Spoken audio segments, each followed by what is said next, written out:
On va commencer et je suis Simone Mathoulin-Pélissier, la directrice de l'ISPED. Je suis heureuse d'ouvrir ce séminaire qui est le séminaire ISPED Bordeaux Population Health et donc la recherche et aussi avec le département recherche. Donc j'ai avec Hélène Jacquemin qui est là, Rodolphe Thiebaud qui est là et Antoine Pariente qui est là-haut. Et ce séminaire, il est à deux têtes. Et vous avez vu qu'on a un binôme qui est genré équitablement. Donc avec Yann Lestrat, qui est directeur de la data à Santé publique France. Comme vous avez été invité, vous avez eu sa bio, il pourra se présenter et il va nous présenter tout ce qui est autour de l'open data avec une vision d'une agence de santé publique.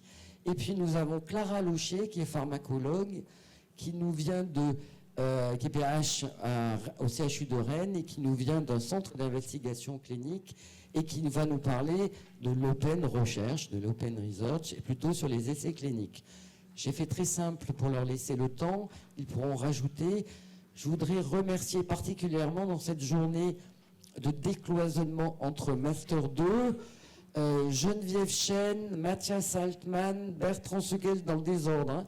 Bertrand Segues, il va m'en manquer, Hilaria, Hilaria et Emmanuel Gagnon que j'ai vu qui essaie d'organiser, Jean-Claude Desenclos qui est à distance, et voilà, Yanis Constantin qui est philosophe et qui est aussi dans cette journée dans la thématique éthique en santé publique. Et là aujourd'hui, donc à midi, là, nous faisons aussi un séminaire de décloisonnement parce qu'on est très heureux d'avoir autant d'étudiants et mélangés avec des chercheurs. Donc c'est vraiment super. Merci à vous. L'animation sera faite par Carole Dufouil, qui est directrice de recherche INSERM. Et animatrice. Si jamais vous n'avez pas de questions, ce qui m'étonnerait, mais qui mettra un peu de bonne humeur que nous avons déjà sur les deux présentations. Et je passe tout de suite la parole à Yann Lestrat pour sa première présentation. Bonjour à tous. Alors je vais commencer directement parce qu'on a pris un peu de retard. Donc je vais vous présenter l'Open Data à Santé publique France. Notamment les enjeux qu'on a autour de l'open data et puis nos perspectives. Juste pour vous rappeler les missions principales de Santé publique France, si vous ne les connaissez pas. Donc l'observation épidémiologique et la surveillance de l'état de santé des populations, la veille sur les risques sanitaires menaçant les populations, le lancement de l'alerte sanitaire, la promotion de la santé et la réduction des risques pour la santé, le développement de la prévention et de l'éducation pour la santé, et puis la préparation et la réponse aux menaces, alertes et crises sanitaires. Pour répondre à toutes ces missions, nous avons tout un tas de dispositifs de collecte de données que je vais vous présenter ici. Alors, je ne vais pas vous détailler cette diapositive parce qu'il me faudrait au moins une heure, mais à gauche, vous voyez que c'est une sorte de classification des surveillances ou des bases de données que nous mobilisons. Donc bien sûr, nous avons des systèmes de surveillance spécifiques. On en a à peu près 80. On réalise des enquêtes épidémiologiques qui sont à la fois épidémiologiques ou comportementales. On a des surveillances non spécifiques, on travaille avec des entrepôts de données de santé, notamment des entrepôts de données hospitaliers. On travaille beaucoup avec le SNDS, donc des bases médico-administratives. Et puis aussi, on a des dispositifs d'aide à distance, etc. Donc, dans tous ces rectangles-là, on a énormément de bases. Et à droite, vous voyez que le principe un peu, c'est de collecter de la donnée, de traiter ces données. Alors dans le traitement, il y a tout ce qui est méthode statistique, data science, etc. Et puis le point commun de tout ça, c'est de restituer ce qu'on appelle des indicateurs, de construire des indicateurs et de les restituer. Et on essaye d'en restituer un certain nombre en open data. Je vais revenir un peu sur données et indicateurs. Bien sûr, tout ça, ça se fait dans le respect du RGPD. Juste, c'est un schéma très simple pour expliquer la chaîne des traitements. Donc on cherche là où sont les informations qui existent et qu'on sollicite pour répondre à nos missions. Donc il y a toujours un processus de collecte de cette information, des données qui sont stockées dans une base de données, des traitements, la création d'une base de données traitée, et puis ensuite la réalisation d'analyses statistiques, la création d'indicateurs et leur valorisation. Ça, c'est vraiment le schéma global à tous les traitements. Et vous voyez ici, quand je parle de création d'indicateurs, il faut vraiment distinguer, ça c'est vraiment un point important pour moi, de distinguer ce qui est données et indicateurs. Les données, quand on parle de données, c'est souvent de bases de données. Donc ça, c'est plutôt à un niveau individuel. Donc ça va être au niveau d'une donnée individuelle. Donc ça va être par exemple l'âge, le sexe, les caractéristiques de patients. Un indicateur, pour nous, c'est ce qu'on appelle c'est aussi ce qu'on appelle une statistique. Et donc ça va être une estimation la plupart du temps. Et donc à un niveau agrégé, il n'y a plus de données individuelles, c'est une statistique. Et les statistiques classiques qu'on produit, c'est des nombres, des proportions, des taux, etc. Donc par exemple des prévalences, des taux d'incidence, des nombres de personnes hospitalisées, etc. Et bien sûr, dans tout ça, il est lié au temps lié aux personnes, donc à une période de temps, à un niveau géographique, et puis des caractéristiques des personnes, et puis bien sûr une pathologie. Je dis ça parce qu'on verra que sous le terme open data, en fait, il faut comprendre, pour nous, open indicateur et pas ouverture de bases de données entières qui sont ouverture qui est très réglementée. Et ensuite, quand on produit toutes nos statistiques, on a différents types de valorisation. Ça peut être via des notes, des rapports, des articles, des bulletins. On a pas mal d'informations sur notre site internet aussi, et puis des tableaux de bord. Et puis, on a un site Open Data qui s'appelle Geode. Et on a en fait deux pieds, puisque à l'Open Data, on a un site spécifique, et puis on met aussi des données sur data.gouv.fr. Et puis, bien sûr, on transmet des indicateurs à l'ECDC. Alors, l'Open Data Santé publique France, en fait, c'est assez récent, puisqu'on a ouvert notre premier site en 2019. Quand on ouvre un site d'Open Data pour, je pense, n'importe quel organisme, c'est bien sûr pour mettre à disposition nos indicateurs, mais c'est aussi une sorte de vitrine pour montrer tout ce qu'on produit. Un an après, en février 2020, il y a eu la pandémie de Covid-19, et on a mis en ligne sur Geode, donc notre site d'Open Data, deux indicateurs. C'était les premiers indicateurs du Covid, et je crois que la France était l'un des premiers pays, voire le premier pays à mettre des indicateurs Covid en Open Data. C'était le taux de passage aux urgences pour Covid-19 et puis le taux d'actes codés Covid-19 par SOS Médecins, parce qu'on travaille avec les médecins d'SOS Médecins. En mars 2020, on a créé une page de Santé publique France sur data.gouv.fr parce qu'il y avait une nécessité pour tout un tas de personnes de récupérer plus facilement ce qu'on produisait. Et à partir de cette date, on a tous les indicateurs, notamment liés au Covid, qui étaient produits par Santé publique France, ont été transmis quotidiennement sur Geode et aussi sur data.gouv.fr. Alors, les transmissions d'indicateurs en routine, vous voyez, donc Santé publique France, c'est au milieu à droite, là. Bien sûr, on transmet des informations à notre tutelle, donc au ministère de la Santé. On met nos indicateurs sur Geode, donc sur notre site Open Data à gauche. Ça alimente le site internet de Santé publique France. On transmet des données à l'ECDC. Et puis, on transmet nos fichiers à data.gouv.fr. Il faut comprendre que data.gouv.fr, c'est vraiment un site d'Open Data, mais qui n'est pas du tout spécialisé santé. Et donc, c'est vraiment le site d'Open Data pour la France. Et donc ça apporte une très grande visibilité de mettre des fichiers sur ce site, parce que quand il y a des enquêtes pour savoir si les pays sont ouverts ou pas, ces enquêtes vont voir sur data.gouv.fr et ne vont pas voir sur les portails d'open data des différents organismes. Et puis, vous voyez tout en bas à droite, il y a tout un tas de citoyens qui peuvent récupérer ces fichiers sur data.gouv et faire ce qu'on appelle des cas d'usage, donc ils font des dashboards, etc.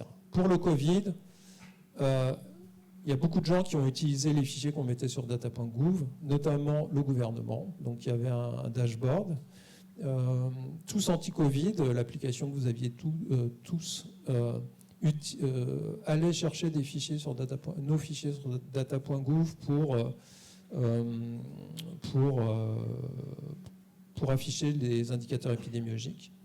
Et puis, il y avait des citoyens qui ont utilisé ces fichiers, notamment Guillaume Rosier avec Covid Tracker, par exemple. C'était le site le plus connu, mais il y en avait d'autres.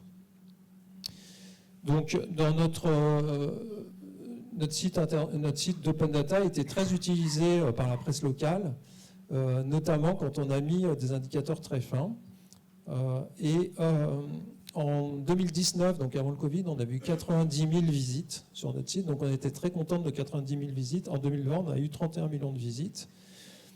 Et vous voyez, il y a un pic là, c'est le pic qui est lié à l'ouverture des indicateurs à des niveaux infradépartementaux. Donc on était à des niveaux IRIS, donc des quartiers de communes. Alors, quels enseignements on peut tirer de l'open data depuis qu'on a ouvert? Déjà, on a une très grande visibilité avec Géon, mais aussi avec data.gouv.fr, et puis avec différents dashboards qui utilisent nos données. Pendant le Covid, les Français, il faut le dire, avaient accès à toute l'information en temps réel, en toute transparence, dès le début de l'épidémie. Donc en fait, nous, on envoyait par exemple à notre tutelle des fichiers à, on va dire, 16 heures par exemple.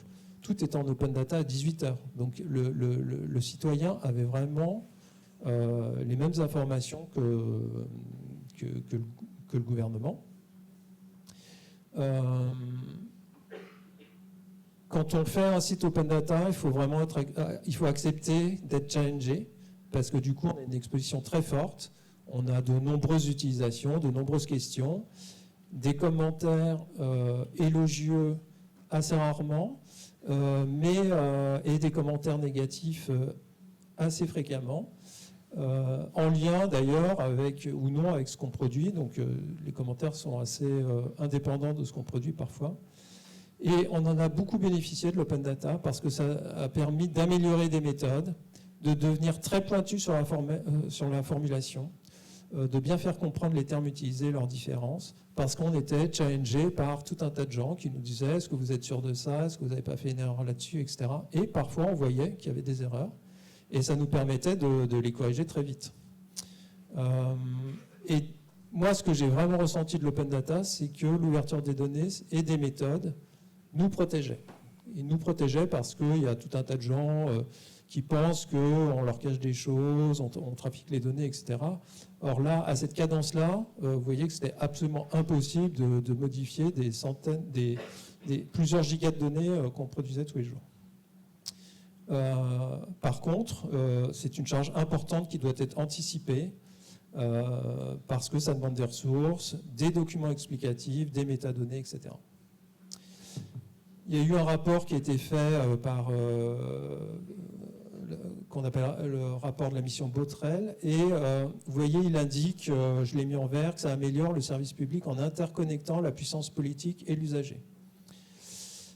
Et je vais finir par ça, parce que en fait, c'est pas si simple. Effectivement, on donne beaucoup d'informations, et les usagers, entre guillemets, ont accès à beaucoup plus d'informations. Mais vous voyez là, c'est juste quelques exemples que j'ai pris. Donc j'ai pris l'open data de la CNAM, l'open data de l'adresse, l'open data des ARS, etc. Score santé. L'information, elle est devenue très dispersée parce que tout le monde fait de l'open data et c'est très difficile pour un citoyen lambda ou même un professionnel de santé de s'y retrouver. La question qu'on se pose maintenant, donc ça c'est vraiment nos principaux enjeux et les perspectives, c'est finalement, on produit beaucoup d'indicateurs, mais est-ce qu'ils sont accessibles? Est-ce qu'ils sont regardés? Si oui, est-ce qu'ils sont compris? Si oui, est-ce qu'ils sont utiles? Et si oui, est-ce qu'ils sont utilisés? Et on est aveugle sur à peu près toutes ces questions, sachant qu'on est aussi aveugle sur les utilisateurs. Qui sont les utilisateurs? Est-ce que ce sont des professionnels de santé? Est-ce que ce sont des professionnels de santé publique, des élus, des associations de patients, des citoyens, etc. Et on peut se poser tout un tas de questions sur si ce sont des professionnels de santé, quel est leur usage? Est-ce que c'est pour piloter des politiques publiques de santé? Et sur quelles thématiques? Est-ce que c'est les thématiques qui sont incluses, par exemple, dans les projets régionaux de santé? Donc, je ne vais pas vous passer toutes ces questions, mais vraiment, il faut essayer de... Actuellement, notre enjeu, ça va être vraiment de croiser l'offre et la demande. On a vraiment une politique d'offre. Tout le monde a une politique d'offre, sans connaître vraiment quelle est la demande. Et donc, il va falloir se faire rencontrer, par exemple, Santé publique France en ce qui nous concerne, et puis les élus, les professionnels de la santé, les citoyens, pour savoir ce dont ils ont vraiment besoin. Voilà, je vous remercie pour votre attention. Donc bonjour et merci pour l'opportunité de vous parler aujourd'hui du data sharing, cette fois appliqué vraiment spécifiquement aux données des essais cliniques. Puis je vais essayer en 15-20 minutes de survoler à la fois les objectifs, les modalités de ce partage de données, les freins et les leviers. Donc je commence, on va dire, par me présenter au travers de mes liens d'intérêt. Aucun lien d'intérêt avec des organismes privés, notamment aucun avec l'industrie du médicament. Par contre, j'ai des liens d'intérêt avec certains organismes publics, donc mon principal employeur, le CHU de Rennes, mais également avec l'HAS parce que je suis membre de la commission de la transparence. Et puis 2 autres liens d'intérêt, il y a des projets de recherche cette fois, avec l'ANR, un projet sur l'intégrité scientifique en recherche biomédicale et un autre sur le data sharing, sur le partage des données en santé. Donc déjà, je voulais remettre un petit point de contexte. Quand on parle de data sharing, en fait, il faut avoir en tête que ça s'inscrit dans une démarche qui est beaucoup plus large, qui est la science ouverte. Et si vous en avez entendu parler, en général, c'est au travers de la nécessité de communiquer nos résultats et d'avoir accès aux résultats des articles sans entrave financière et sans être bloqué par la nécessité d'avoir un abonnement. En fait, la science ouverte, c'est beaucoup plus large que ça. Et dans un essai clinique, ça s'applique à la fois au fait de diffuser et de partager son protocole. Donc ça a été largement facilité depuis une vingtaine d'années grâce au registre d'essais cliniques comme clinicaltrial.gov. Évidemment, il faut aussi communiquer sur ces amendements de manière transparente et dire exactement ce qu'on a changé en cours d'étude. Et au moment de l'analyse, on peut être amené aussi à partager son plan d'analyse stat, ses codes statistiques, son rapport statistique et ses données individuelles. Et c'est vraiment là-dessus qu'on va se focaliser aujourd'hui. Mais je voulais vraiment revenir sur ce contexte. La science ouverte, maintenant, c'est une démarche générale où, c'est presque une philosophie où l'objectif, c'est de partager. Et partager pourquoi? Parce que ça doit améliorer notre façon de faire de la recherche. Donc là, on va plutôt se poser la question, pourquoi est-ce qu'on serait amené à partager les données individuelles? Donc à chaque fois, j'ai oublié de mettre l'abréviation, mais IPD, c'est pour Individual Patient Data. Donc en soi, le partage, il n'a pas vraiment d'intérêt. C'est juste que c'est la condition nécessaire pour que ces données, qui sont les données issues des essais cliniques, puissent être réutilisées. Donc à quoi vont pouvoir être réutilisées ces données issues des essais cliniques? Déjà, le premier point, c'est à vérifier les données. Donc on est toujours dans une relation de confiance, mais la confiance n'exclut pas le contrôle et on peut très bien être amené à vouloir vérifier les résultats d'un essai clinique par un statisticien indépendant et s'assurer qu'à l'aide du protocole, à l'aide du plan d'analyse statistique et avec la base de données, on va retrouver exactement les mêmes conclusions que ceux qui ont été initialement proposés. Donc c'est ce qu'on a fait là dans le petit article que je vous ai montré, où on a demandé à avoir accès aux données des essais qui ont permis d'obtenir des autorisations de mise sur marché et on a conduit une réanalyse indépendante de celle qui avait été faite par l'industriel. Avec les données des essais cliniques, on peut aussi essayer un peu mieux de synthétiser la littérature et les évidences disponibles au travers des méta-analyses sur données individuelles. On peut aussi essayer de faire des nouvelles analyses qui n'étaient pas du tout posées initialement par l'essai clinique, mais aller chercher des sous-groupes de patients qui sont plus susceptibles de bénéficier d'un traitement par exemple. Et puis on peut aussi faire de la méta-recherche, c'est-à-dire s'interroger un petit peu sur nos pratiques de recherche et voir comment on peut améliorer la démarche de recherche clinique. Donc voilà à quoi ces données elles peuvent servir.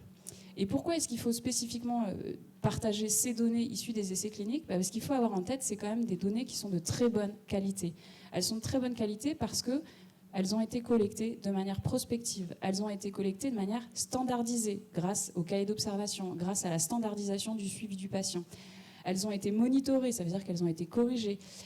Normalement, il y a très peu de données manquantes, etc., etc. Et c'est ce qui fait toute leur valeur et toute la nécessité de les partager et de pouvoir derrière les réutiliser. Puis il y a évidemment des enjeux de transparence, mais j'en ai un petit peu parlé avec la nécessité de pouvoir vérifier les résultats. Il y a des enjeux de reproductibilité. Et derrière, il y a aussi des enjeux vis-à-vis de la façon dont on fait de la recherche. C'est améliorer les collaborations entre celui qui a fourni les données et celui qui va réutiliser les données. Et puis derrière, on espère qu'on va accélérer la recherche et améliorer les retombées de la recherche. Alors si c'est si bien que ça, pourquoi est-ce qu'on a du mal à partager les données issues des essais cliniques? Eh bien parce que c'est dur, c'est franchement très difficile, ce qui ne veut pas dire qu'il ne va pas falloir améliorer notre écosystème de recherche de manière à lever toutes ces barrières. Les barrières, déjà, elles sont juridiques. Évidemment, c'est des données qui sont extrêmement sensibles. C'est des données individuelles de patients qui doivent du coup être protégées et pour lesquelles on doit s'assurer qu'il n'y aura pas de levée du secret médical. Le deuxième problème qu'on rencontre, c'est que c'est très chronophage, et j'en rediscuterai un petit peu après, et ça nécessite d'avoir à disposition des ressources humaines pour pouvoir mettre en place ce partage de données. Il y a aussi des problèmes de motivation. En tant que chercheur, je pourrais très bien me dire, mais pourquoi j'irais perdre ce temps à vouloir partager mes données, puisque de toute façon, il ne va y avoir aucune retombée positive pour moi.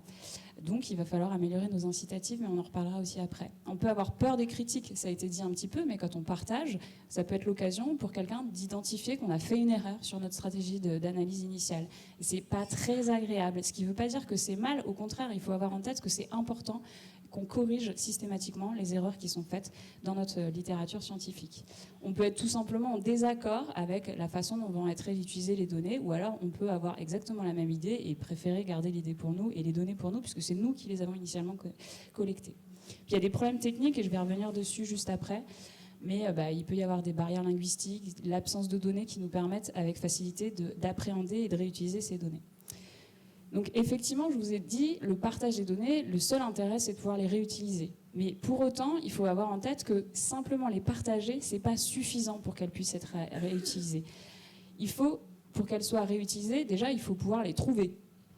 Et ça, c'est pas toujours évident. À l'époque de cette infobésité, de toutes ces données qui sont disponibles sur le net, ça peut être très compliqué de trouver la base de données qui correspond à nos besoins. Il faut qu'elle soit accessible. C'est-à-dire qu'on puisse derrière travailler sur cette base de données. Il faut qu'elle soit interopérable, c'est-à-dire avec par exemple un format qui soit utilisable par tous.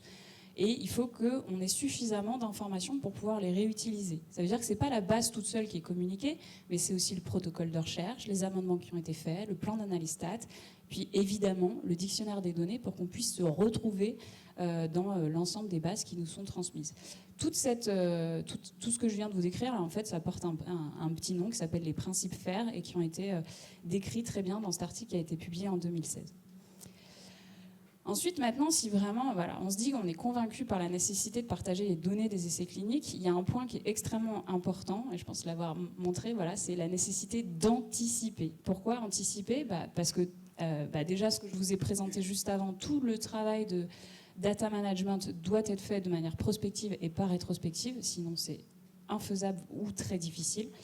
Aussi parce que, comme je l'ai dit, c'est complexe, c'est chronophage, ça veut dire qu'il va falloir identifier les personnes compétentes.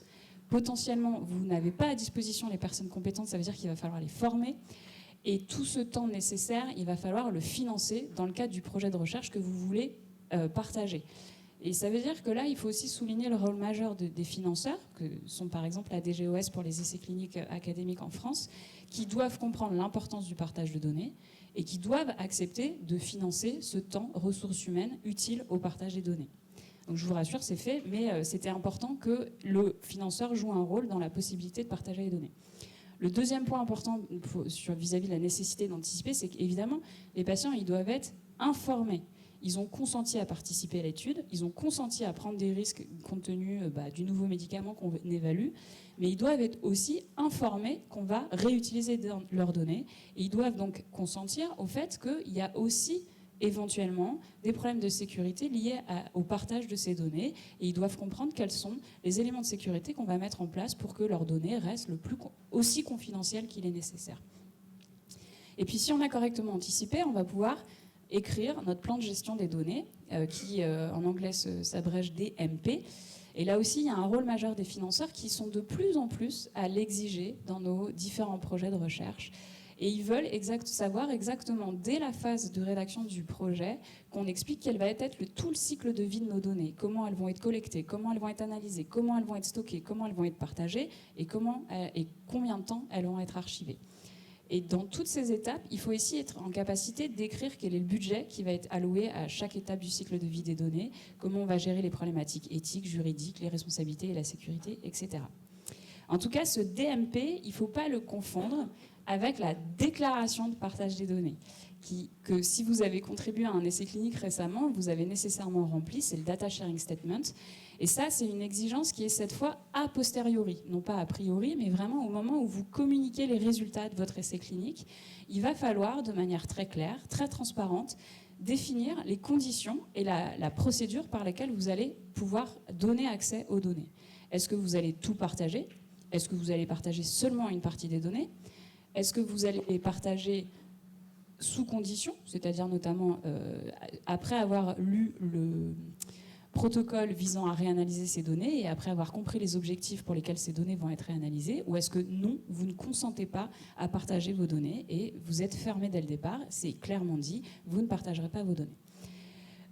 Petite parenthèse, évidemment, en recherche clinique, c'est très rare qu'on puisse partager la totalité de nos bases de données parce que même si les données sont pseudo-minimisées, qu'il n'y a pas les noms de patients, elles restent pour autant identifiables parce qu'il y a des données qui peuvent être indirectement identifiables. Et là, il faut absolument se poser, identifier les données potentiellement identifiables, les supprimer si elles n'ont pas d'intérêt ou les transformer.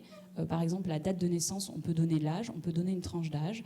Au lieu de donner la ville, on peut simplement donner une région si c'est suffisant, etc. On peut comme ça essayer de, au maximum, protéger et pseudonymiser ces données.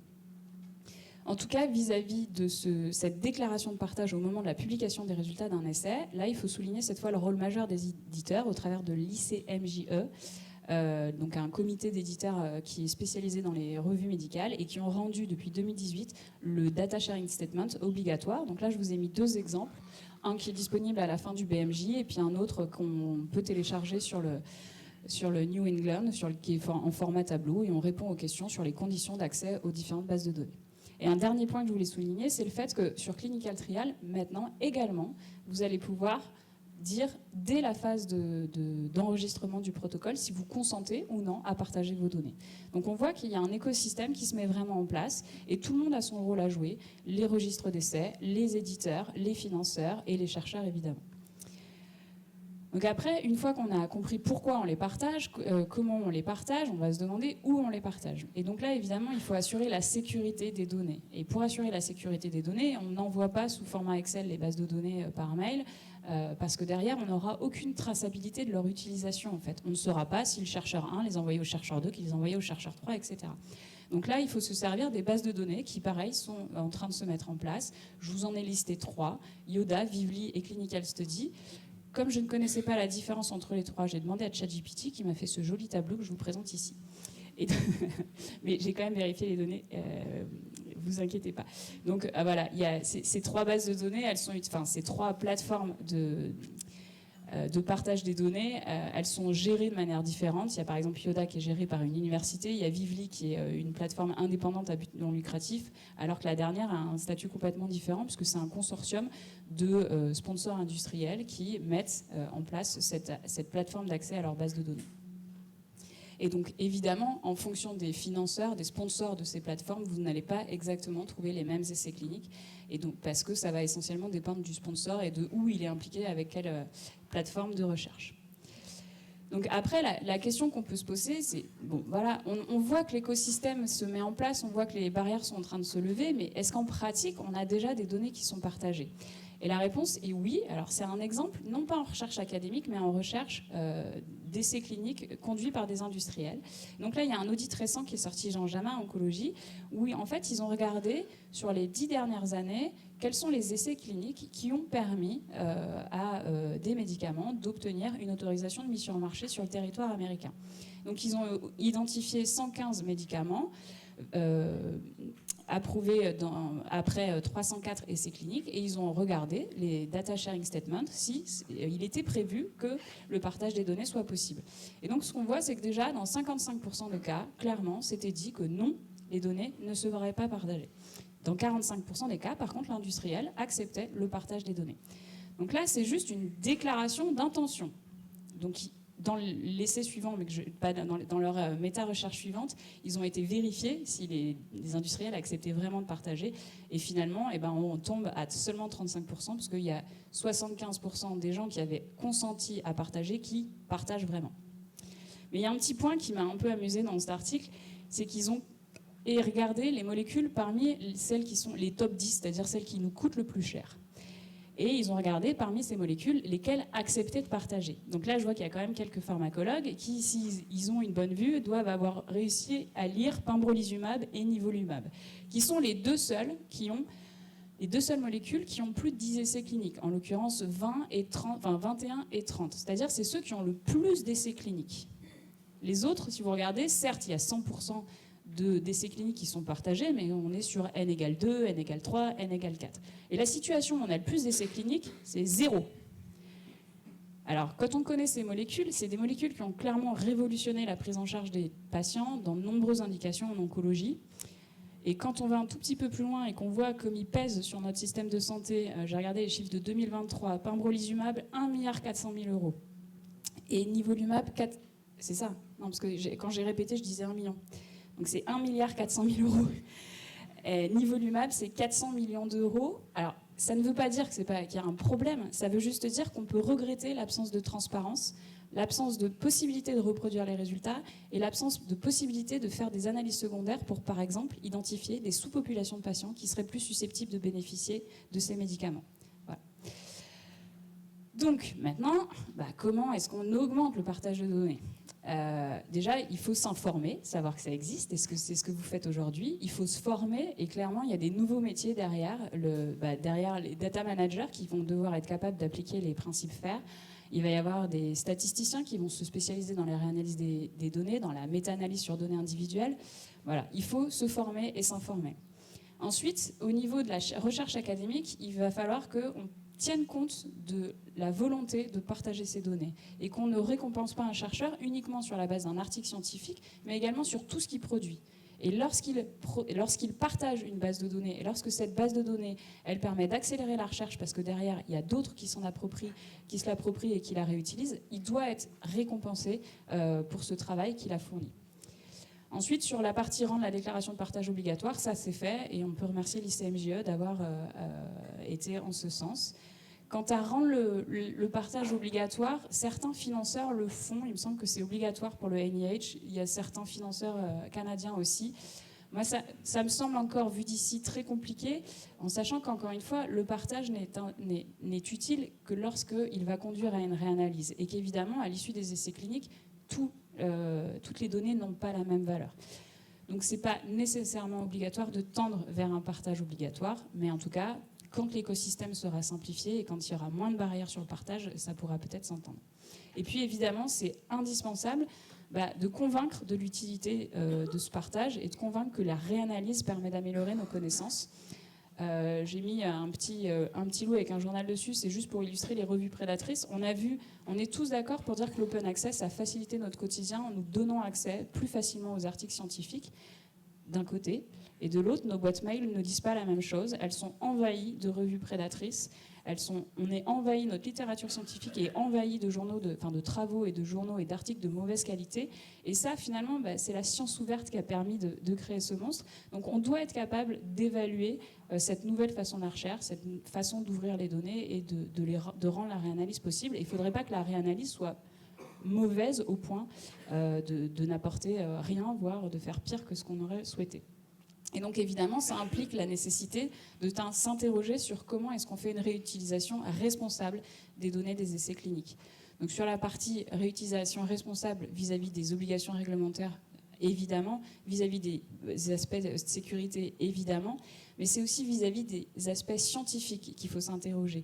Qu'est-ce qu'on met en place pour s'assurer que ces réanalyses, elles vont avoir toutes les garanties de reproductibilité nécessaires pour être sûr qu'on va ne pas augmenter notre taux de faux positifs, ne pas avoir des biais de publication avec seulement les réutilisations qui sont positives, qui sont publiées, qu'il ne va pas y avoir du p-hacking, du p-hacking, etc. Et ça, il faut bien avoir en tête, les essais cliniques, on est extrêmement exigeants. On impose l'enregistrement a priori, on impose le respect du protocole, on impose de communiquer clairement quand on a amendé notre protocole.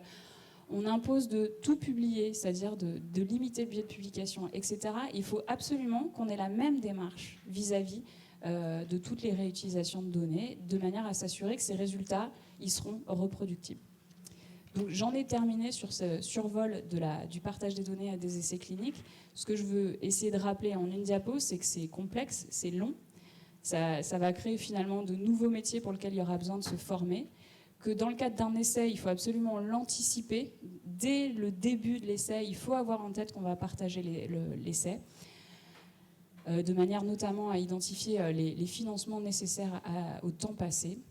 Il faut que les conditions nécessaires à la réutilisation des données soient obtenues, et notamment respecter tous les principes FAIR sur la partie data management. Il faut promouvoir une réutilisation responsable en ayant des réutilisations qui soient reproductibles. Et puis après, il faut s'interroger sur l'impact de cette réutilisation des données et pouvoir mesurer à quel point elle améliore ou au contraire, elle détériore notre recherche et la littérature scientifique en général. Voilà. Merci de votre attention.